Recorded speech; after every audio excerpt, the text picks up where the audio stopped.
Le 20 janvier 2025, la Cour constitutionnelle du Togo a dévoilé la liste définitive des candidats retenus pour les élections sénatoriales prévues le mois prochain.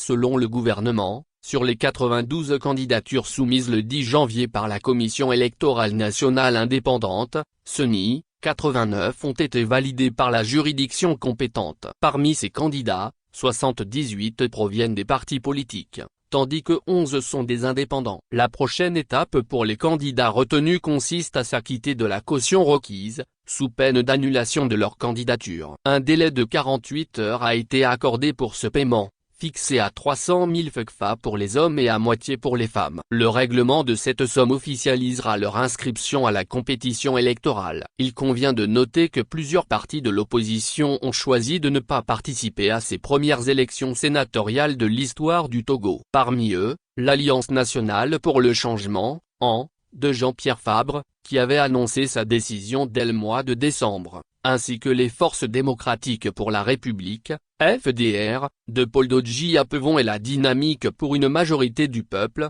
DMP, de Brigitte Adjamabo Johnson. Ces partis considèrent la création du Sénat comme une extension du coup d'État constitutionnel, estimant que l'adoption d'une nouvelle constitution marquait la mise en place d'un régime parlementaire au Togo. À cet égard, le Front Touche pas à ma constitution parle d'une marche forcée vers la 5e République. Rappelons que les élections sénatoriales auront lieu le 15 février 2025, et permettront d'élire 41 sénateurs répartis entre les 39 préfectures du pays. Actualité politique Togo.